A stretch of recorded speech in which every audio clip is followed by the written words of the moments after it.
I think I'm grateful as a Pacific Islander to the World Maritime University and the KMI for bringing us to this meeting, because in those trips up to Malmo or to Korea, either one or two Pacific Islander would be there, whereas in this case, there's a group of us that can actually help bring about some changes that we all know needs to take place in the management of coastal fisheries.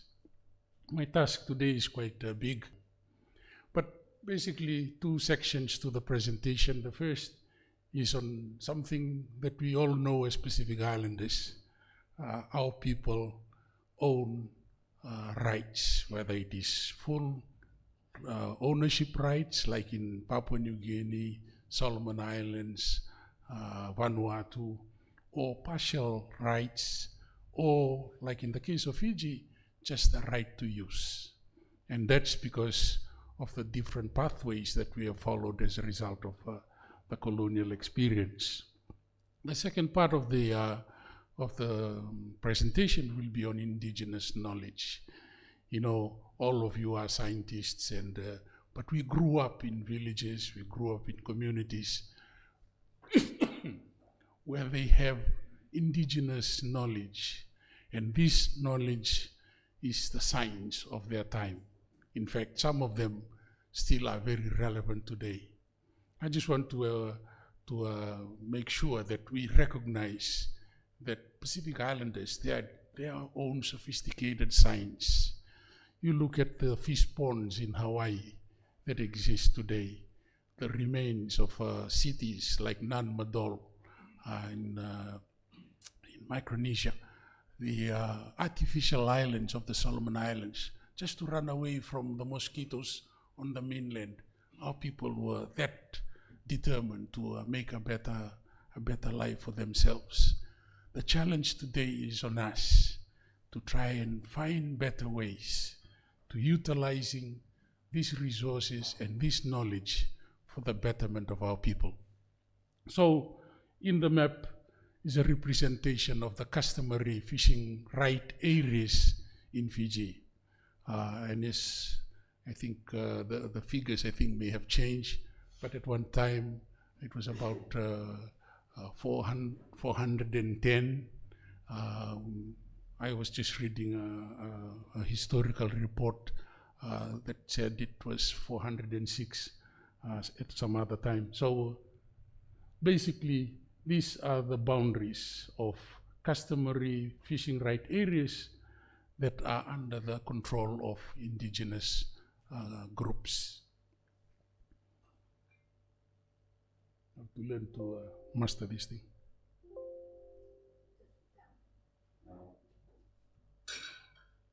Okay, myself, Pacific Islanders, do you know your totems?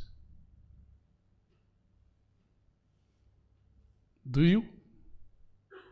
Okay, Pacific Islanders have totems. These are mine. So for us, it's a reminder that we are part of nature. We are not above it. And we should continue to remember that. So my bird is the endemic Fiji petrel. It's a seabird, but it breeds in burrows in the hills of the island that I come from, which I will show you more picture of later. That's my fish, and my tree is the makita with that fruit. It's made into nice oil. The leaves are used for decorating bures. After the thatched has been put, then they use the leaves, give it a bit of a color.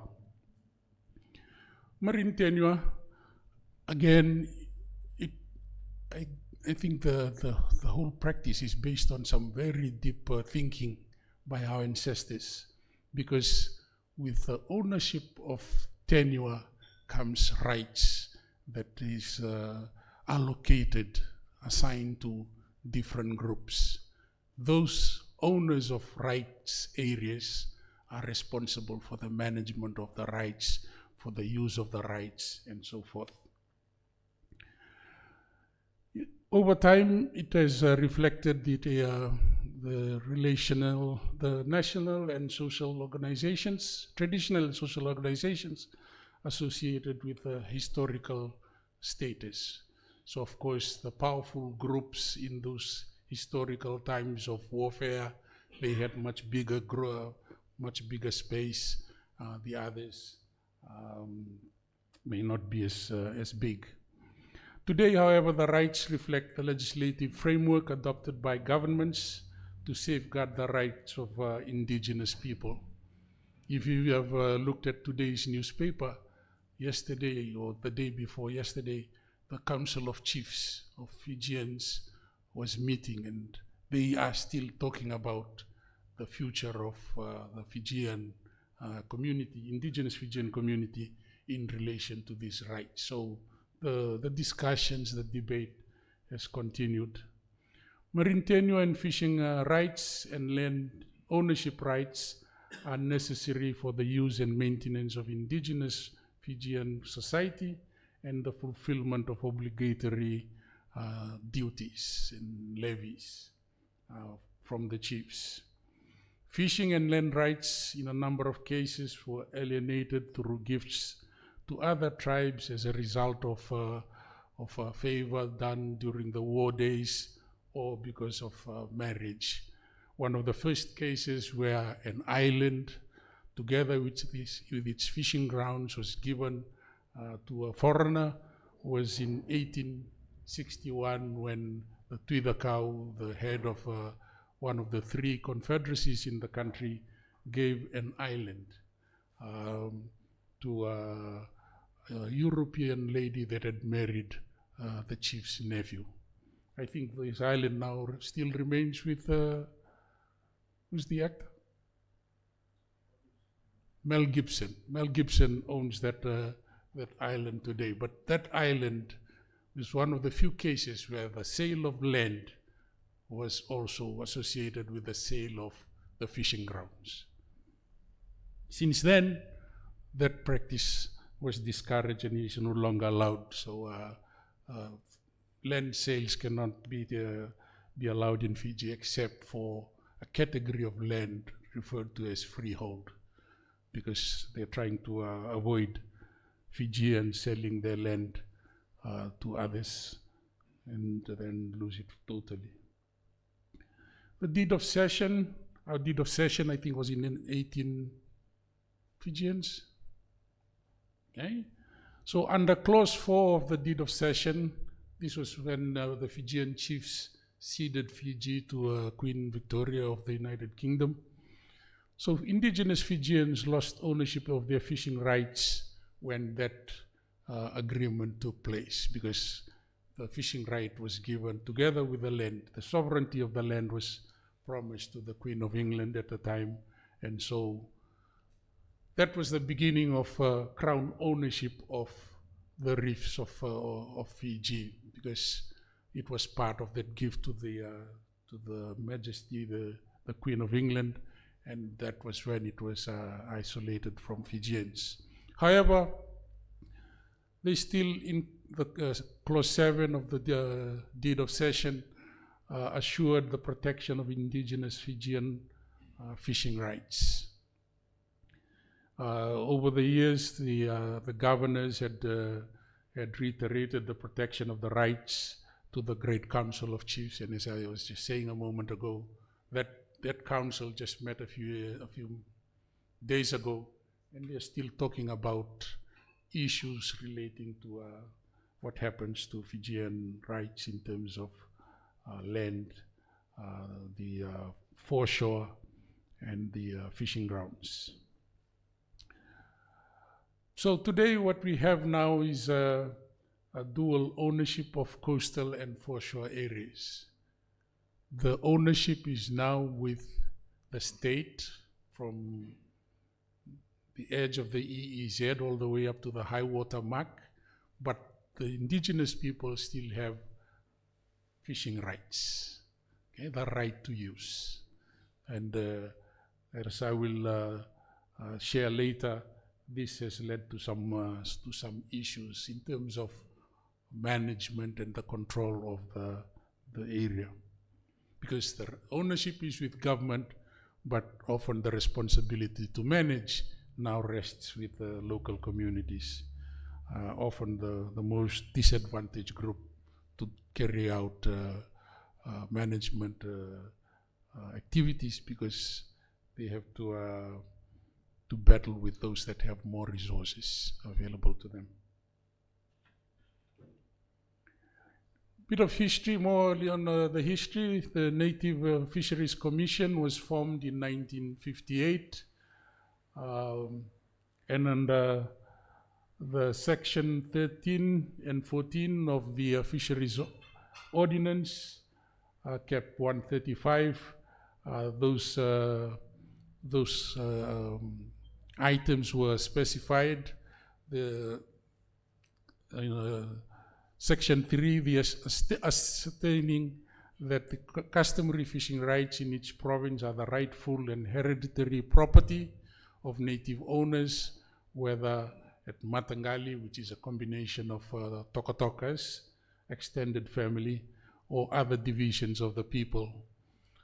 Section 41.1 recorded in writing the boundaries and institutions of such rights, together with the names of respective communities claiming to be the owners of those rights.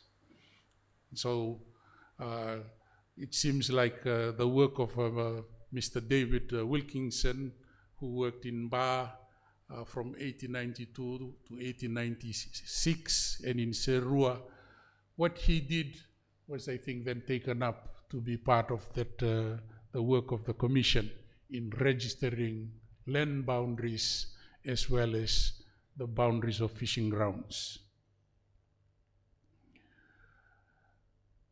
Investigations for those rightful ownership of boundaries took place between 1958 and 1967.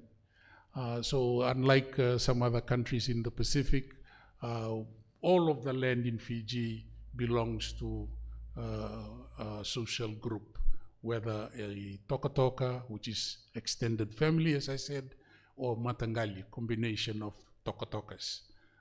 That is the case.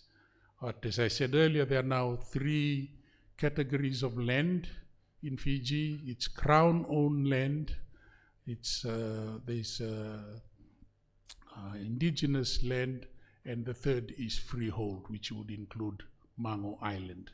It has been sold once, and it can continue to be sold and bought. Freehold. All the Indigenous land, the Crown may do with it what it wants to do with its land. Sometimes it actually has returned some of the land that the Crown has to the native owners, but native owners can't sell land.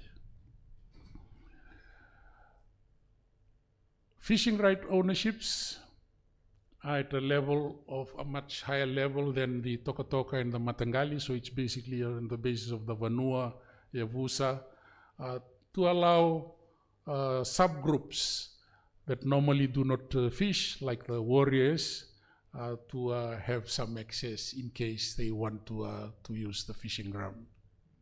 You remember, the Fijian system is set up in a way there is a division of roles. So the warriors basically were looking after the security of the community at the time, but now, since tribal warfare has long gone, they often are the ones that are expected to use the land. So it is the fishers who are often entitled to the use of the customary fishing rights area.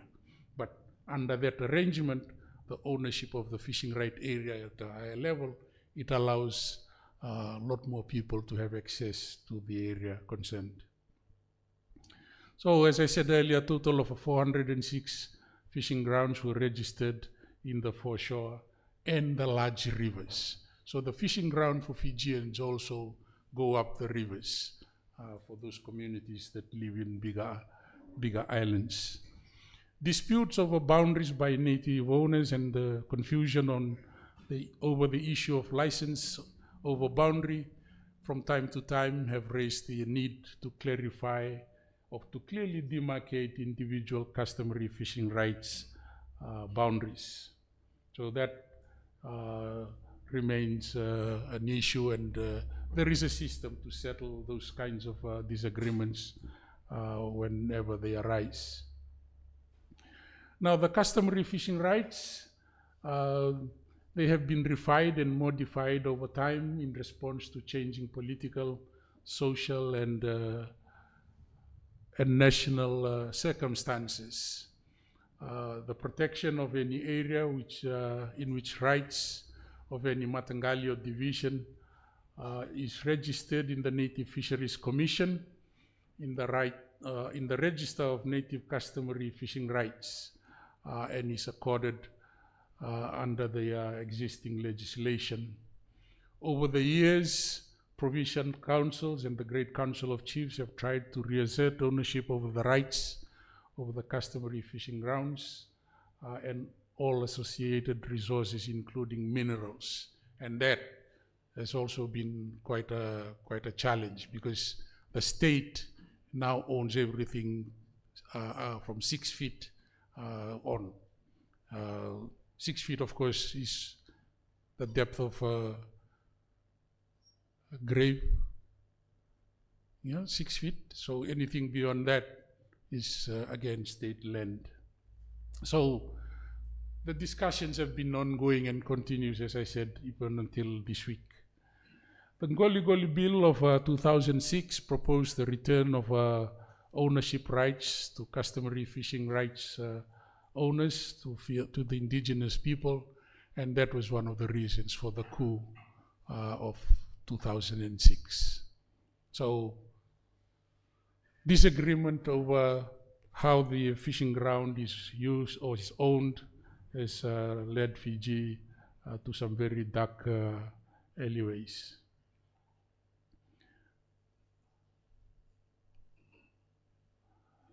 Now, some of the challenges in the customary fishing right areas: increasing exploitation, thanks to the presentation earlier by Catherine.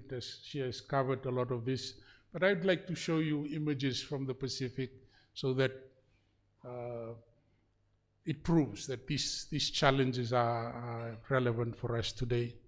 Growing numbers of users and activities. Some activities are new, like seabed research and all that. Use of highly efficient modern harvesting methods have been damaging to the marine environment and resources in Fiji because of the presence here of gold mines. Dynamites are often stolen or illegally removed from the mines and are used to blow up the reefs for the few fish that the fishers can get from there. Excessive use of destructive fishing methods. The arrival of gill nets is a big problem for our region, because the gill nets, they do their jobs nearly forever under the current conditions we have now with non-filament nets. Pollution and alteration of fishing grounds is an issue. Effective legislation and management systems are required to protect the customary fishing right areas, because it's the source of food for our people. This is not far. This is just across the waterfront from those of you staying at this hotel. On the other side of the lagoon, there are this collection of derelict vessels. They are a threat to the fish in the area that surrounds those places. Examples of the problem or the extent of the problem: fish kills have been reported in some parts of the country. There's pollution, depletion of freshwater sources. Unfortunately, as a result of agricultural development, people are clearing the watershed, and now there's water shortages in a lot of our communities. When there is water shortage, the water that's supposed to interact with the sea then affects the life out there at sea. deforestation and destructive development like gravel extraction from rivers, mining, logging, even agricultural, extensive agricultural development. These are all challenges that need to be addressed properly. Consumption of polluted food sources cause ill health and disease outbreaks. Okay, tourism is the largest source of income for Fiji, but look, this is how coastal fishing areas are being taken up by development. The first one is a very special one. That development was undertaken by a Chinese company, Free Soul, even before they had got the permit. So these kinds of illegal activities take place even and in broad view of those in authorities. In this case, there's a problem because there seems to be division at the Toka level that owns the land. Some people were for the development, others weren't. So that damage has been done. The company had promised that they can repair that, but they were fined $1 million by the court for the failure to adhere to the law. This is Ndanarau, the largest, one of the largest tourist areas in Nandi, and not too far from there is this hotel, totally created out of fishing ground. So the coastal fishing areas are being lost as we talk to other sources of income that compete with fishing. And even in my island, where I've done most of my community-based work, you can see evidence of the causes of or the problems to the fishing ground. This giant clam has to go on its side, because if it was sitting up upright as it normally should, it would have suffocated because of all the sediments, the result of reclamation of a coastal area for the construction of a jetty.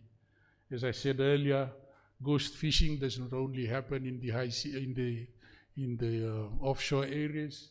This is in nearshore areas because those kinds of nets were discarded carelessly back into the sea. Those kinds of nets will continue to catch fish even though nobody owns them. Beach dimmer, a very lucrative commodity, and it's in the inshore area. It has been in the Pacific for the countries that have this animal for over 200 years, but the record has been quite checkered, boom and bust, boom and bust. And I think we are approaching a time when it may again bust again if we are not very careful. People in rural areas, when they, like this is fishing from an area during fish aggregation, it's traditional knowledge that they know of the time this happens. So they do their best to collect as much as they can, even though sometimes they can't eat it all. So, you know, I'm always telling them, why can't we save some for tomorrow, some for your children, for, say, the future? But that's the sad thing that still continues. They still would like, for them, that's wealth, that they have more than enough. And I'm saying maybe it's a bit too wasteful. The kind of turtles we now have, because the people up in Vanuatu, the path that the animals take to come into Fiji from the East Pacific, they take up all the big ones, so only the little ones, like this one, get to go into the center of the Fiji group. Oh, this did not... Disagreement over customary fishing right areas, Ongolingoli and their use have been associated with political instability. So Fiji has been through 4 coups since independence in 1970, and all of them basically tied to that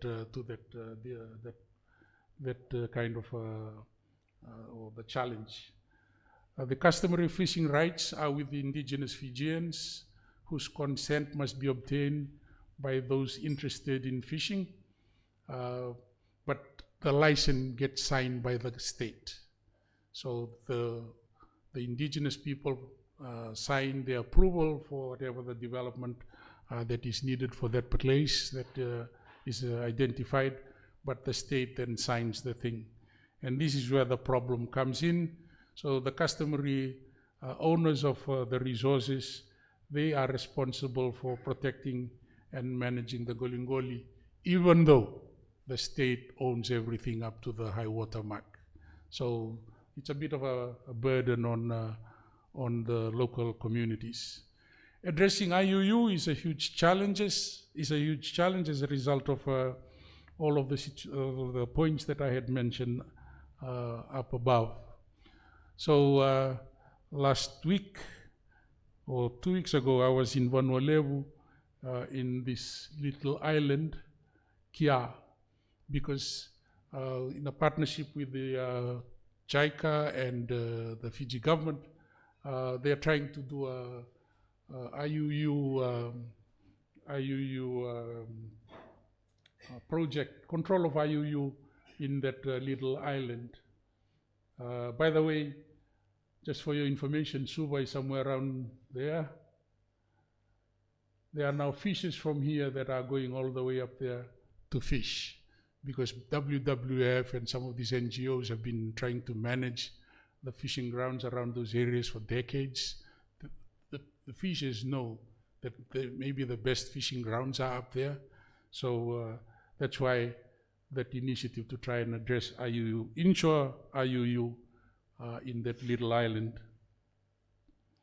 So they're trying to engage everybody in the village, and this is the head of the honorary fish wardens group who are taking on the responsibility to use their own fuel to try and do the patrol or to go confront vessels that they identify in their fishing in their waters.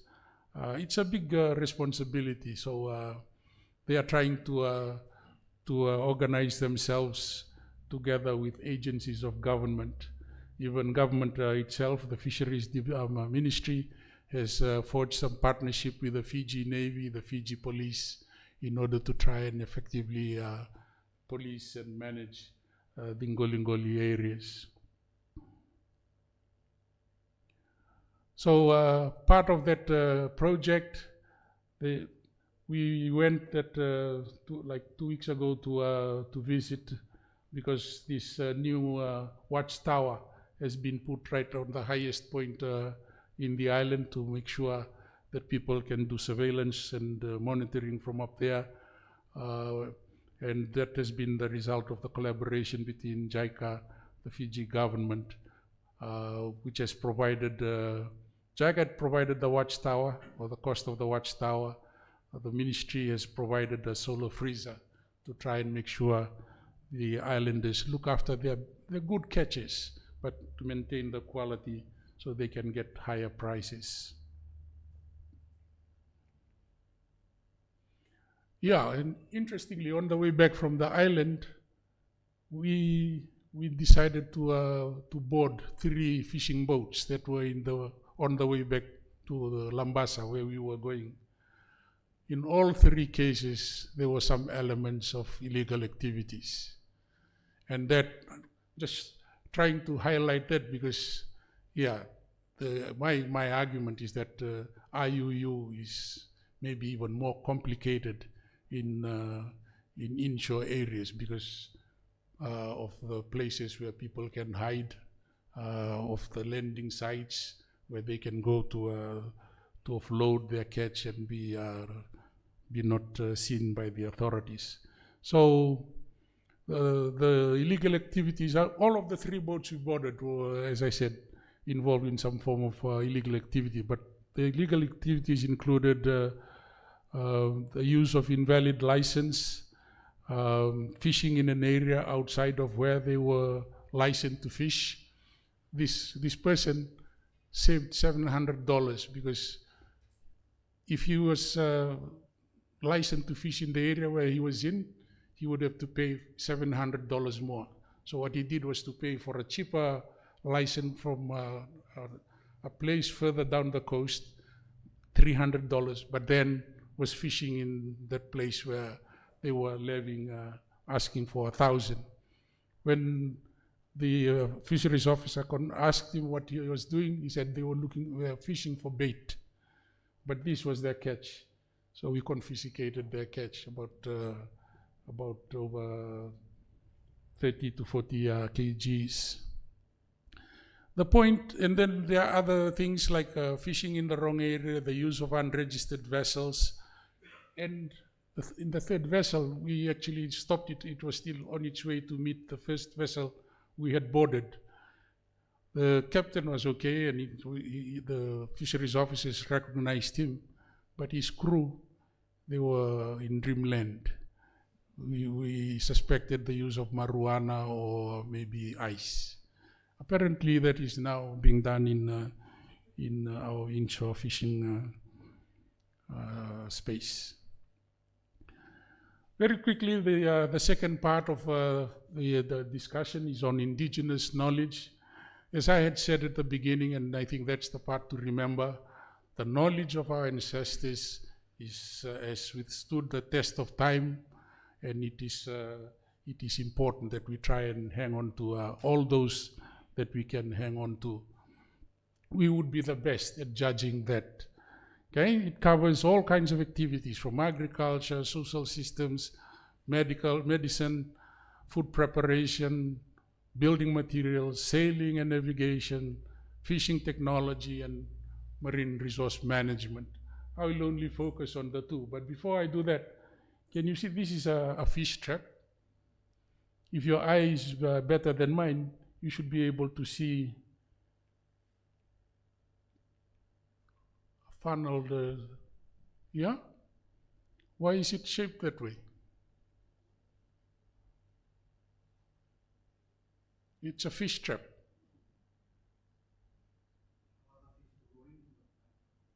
Because because most fish travel forward. Yeah, except for a few that can reverse. So in this case, they will continue to force themselves until they are totally stuck. Remember gill nets? Yeah? Same idea. The fish will continue to go in until the gills get trapped in the mess. So just to show that indigenous knowledge is based on scientific understanding of the environment. Okay? In terms of the practices, loyalty to family, the group and place. I always love watching these Pacific Islanders, very strong-looking men with tears flowing down their faces as they sing their national anthem, ready to play a game of football. This concept of Vanua, Whenua, there are different names in the Pacific, but it basically shows the connection between people and the land, that we are from that land. Okay, and then, as I said earlier, with the totem, a reminder that we are part of nature. Customary resource management practices like tambu, this no-take, that's a traditional practice in the Pacific, and they have different names. Bull in the Cook Islands, bull in Palau, what is it in the Cook Islands? Raui, tambu in some parts of the Pacific. It's a traditional practice. Our people knew when it was time to stay away from the fishing ground in order to allow it to rejuvenate. There's the traditional calendar. Is that the word?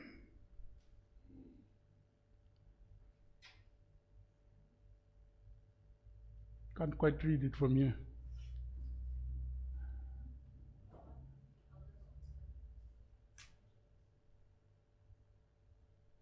Oh, the elders are the holders of records and wisdom and knowledge, and there was always the system where they would tell stories to the grandchildren. It was a way of enlightening them with traditional wisdom and practices.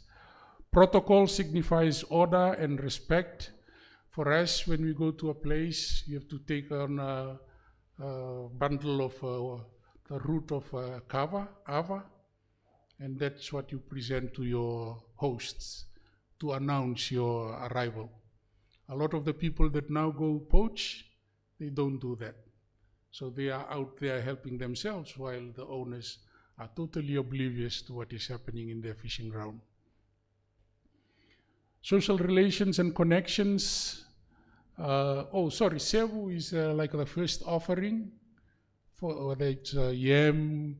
Now it's presented to the church, but in the past it used to go to the landowners or to the chiefs. But it's a sign of gratitude for the use of the land and what it has provided. Land gift for women of rank who marry out of their group. I think I had mentioned that in the first, the case where one whole island was given by the chief of that area to the wife of his nephew. Traditional ceremonies are still observed, even though in a lot of cases people complain about the costs. So when a young Fijian goes to ask for a hand of a girl, there has to be the ceremony. After death, after birth. All of these ceremonies are often talked about as being expensive, but they are still being practiced. They are part of what we are. And of course, we value modesty, humility, generosity, because if you go and say, oh, I caught the biggest fish in the village, people will not take very kindly to that kind of behavior. Oh, sorry, this is pictures of fish drive, a traditional form of fishing. Basically, they just use that vine wrapped around with coconut frond, and it frightens fish. And that's how they bring the fish. They start from the edge of the reef and then walk their way towards the coast as the tide is going out. At the end of that, the circle will be very small, and the water would go out, and it will be very easy to catch the fish. So, features of customary practices, they're community-based and often in places quite specific. Customary marine and land tenure and law associated with the ancestral spirits. A famous Rotuman professor wrote, and I think made even a documentary, The Land Has Eyes. A lot of Pacific Islanders believe that the land has eyes, ears, and that it can bite. So if you do the right thing, it's so happy. If you do the wrong thing, you be careful. Association with ancestral spirits and omnipresent gods, that's what I was talking about. So in fishing, that too is observed. Cultural association, I did my study, my master's studying a turtle fishing community. Before they go out every fishing trip, they have to make the presentation where they ask the ancestral spirits to go with them. That is today, while we are Christians, they still do that practice. Specialization, there is a division of roles, sometimes according to status and groupings, or in terms of sex and age groups. There is intimate knowledge of resources. We have a calendar. I'm told that most other Pacific Islanders have their calendars for the months of the year, depending on what fruit is in season, or what tree flowers, the rising of all kinds of marine fishes. That's part of the calendar that people are guided by before the arrival of the Western calendar. And of course, traditional management system, including closed season, closed areas, and restrictions. When I'm in my village, I can eat pork, I can't eat fish, because the fish is for our warrior tribe, our Mbati. And if that arrangement follows us as we go up the different divisions, right over to the Confederacy. As we are meeting together as a confederacy, which is a combination of provinces, I need to know what I can eat if I am with others. If you eat the wrong thing, you may actually choke or get embarrassed publicly. Features, they are suited to local conditions, and again, a lot of the things that Catherine had mentioned earlier. Talk about our buildings and our farming systems. Okay, our people had irrigated farming, wetland farming, dryland farming, and crops to match those. This is me when I was younger, joining the fishing of fish aggregation for spawning. Sadly, by the time I leave to go to come back to Suva, the fiberglass boat I had hired to take me was full of this kind of fish, just one species, and that's what I was trying to show there. Okay, so these fish rise from the reef to go to the mangrove to spawn, but they were caught. And so we are tampering with that natural process of renewal. And lastly, they're technically appropriate and convenient and are supported by local institutions. Okay, the village system and all that, they are part of that. So talk about the appropriateness of the technology. This is a Fijian bure. Often people would argue that it is cooler during the dry months and warmer during the cold months. And look, it is even up on a platform to avoid flooding, entry of things like unwanted animals. Okay, so that was the practice. So our people had thought deeply about what they had. Compliance and adherence is better.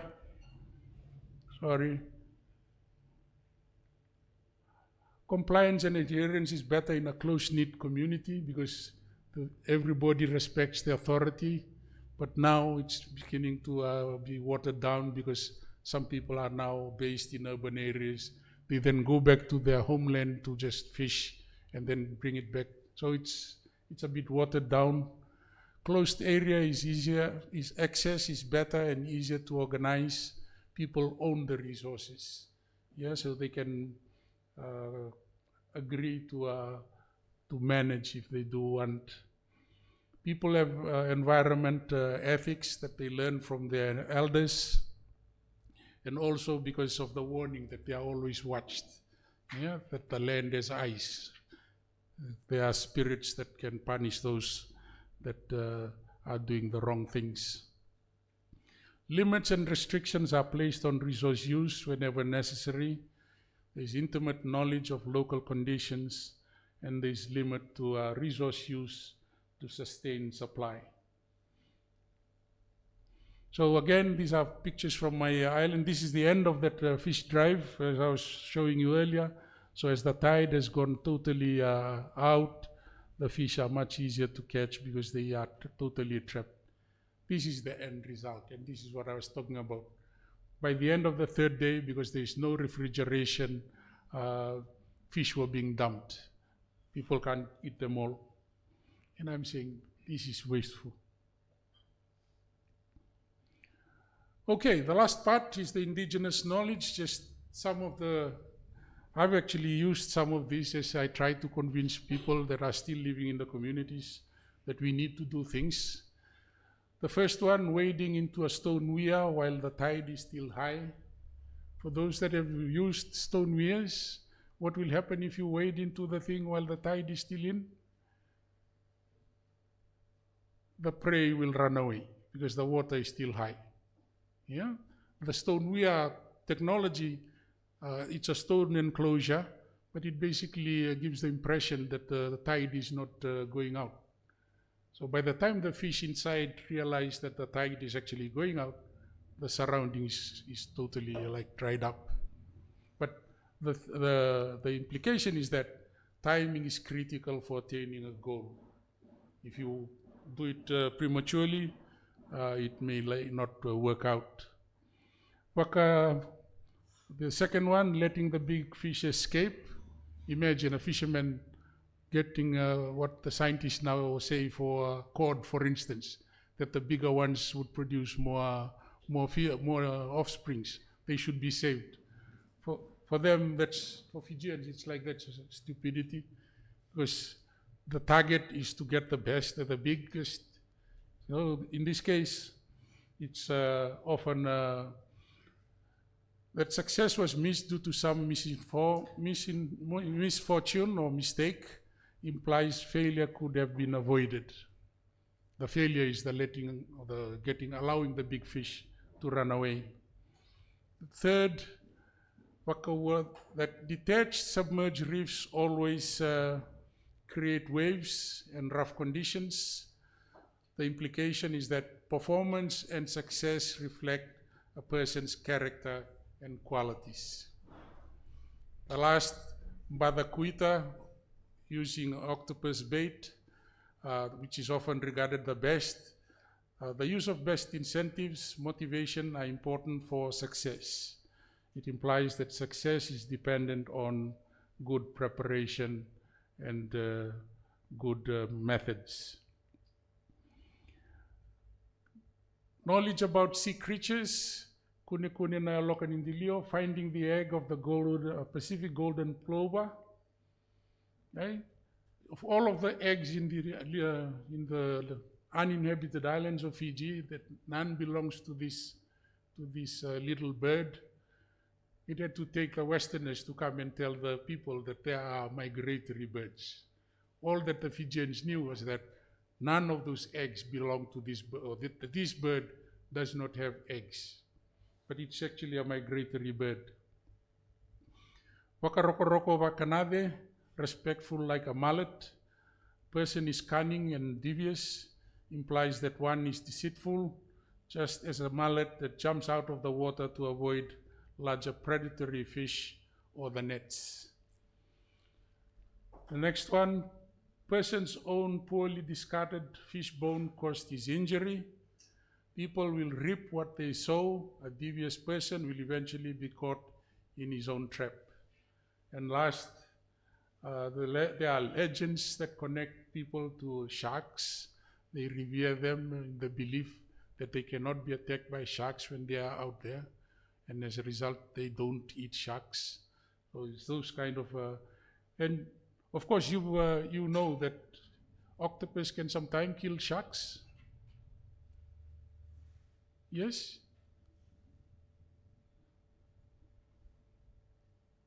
I may be able to share a video with you. But there is a legend in Fiji of the duel between a shark god and an octopus god. And the octopus actually won that duel. Yeah? So I think some museum in the US did an experiment and then shared the thing that, yeah, octopus can actually overcome sharks sometimes. And last, oh, sorry.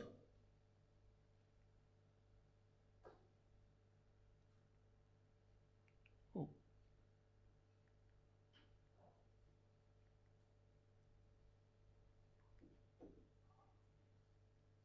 That's the last, sorry. Lutuneniu lutukivuna, tree fall close, coconut falls close to the tree. Children will closely imitate what they have seen or learned from their elders. Implies that if elders teach their young properly, they will not deviate from those ideals. The next one, like uprooting a mature taro, swift action aligned to a request, no complaint, implies that people who are well informed and motivated know what to do when asked to do something. Like peeled plantain, clear explanation is easily understood, implies that if people are aware of why and what they need to do, the task would be easily done and accomplished. And the last one there, the thing is to plan and think through it properly, think through the problem. The challenge or the problem will be sorted or addressed if it is properly planned and thought through well. Implies that the issue will be solved if it is planned for and addressed properly. And then the last, values. Do we only one day to cut the soil? If we work hard, we will accomplish the task today. Implies that if people apply themselves, the task can be accomplished quickly. Everyone should die at their own rocky point. People should die defending their territory. Implies that people should commit to the well-being of all people, place, and all that are in it. And I like that third one. We should be ready while there is daylight. Preparation should be completed well in advance. It implies that preparation is key and should be carried out while there is still time. Of course, the last is a bit of a warning. Someone who does great things elsewhere and does not do the same at home, it's expected that people give their all to where they are from, not to places where they are foreigners. People who do differently at home and somewhere else aspire to win personal favor and are not thought of well. So that's why I've been showing you pictures about my island, because I don't want to be accused of ngasayawa. I want to do the first intervention in my village or in my island. So basically these are the results. Over the 3 decades at the university, whenever there is a semester break, I'd go off and do community training and consultation and discussions, but most importantly, action. Because those of us that know, if we don't put those knowledge into actions, it is not going to contribute to how we change the world. So for me, it's all about people, and they can be wonderful in doing things if they are empowered and then supported. Because for those in rural areas, they often are at the very end of the stick when it comes to services. So we've done all kinds of things to look after our coastal areas, our fishing grounds, because of the threat to posed by climate change and degraded resources. So I'm happy that even the school children are now involved. The youth, young men are there with me doing the things. Because I said to them, this is our part of the earth.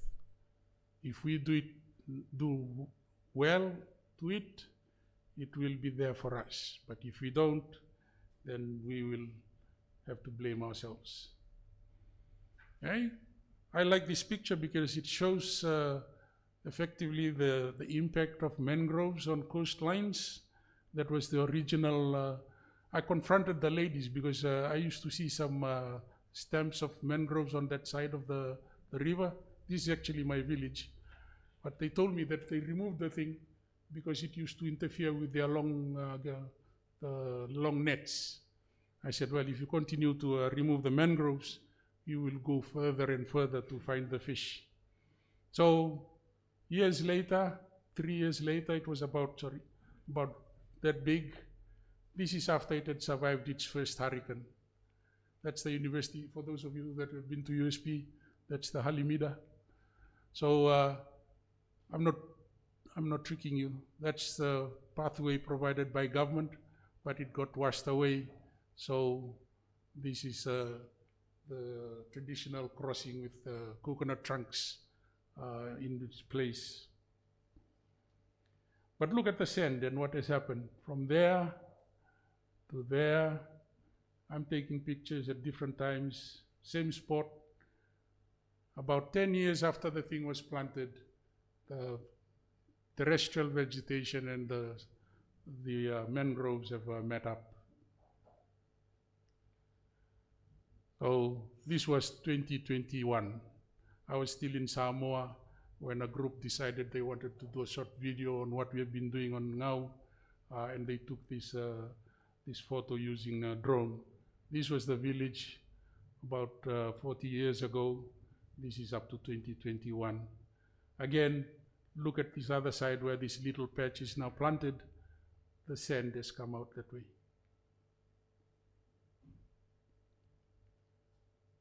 Okay, these villages were complaining about coastal erosion. It's a rocky shore. We told them, why don't we do an imitation of the stone weir, but this time just a long line facing the ocean rather than the land. So after years, this is the result today, or at least a few years ago. They're still there. When it's high water, it is actually submerged. It's not a seawall. We have to remember, it's the wave that brings the sand. When we are trying to protect the coast with seawalls, it's too hard. Basically, the waves crash into the wall and then digs, and eventually the wall will topple over. This is the result of seawalls. After about 20 years, the water has overcome it. This has to be done. Otherwise, we have to move inland. In the sea, we've done some, in protected areas, we put giant clams from the research fisheries provided this from Makungai, and that's the result. Sorry. So that's it, I think.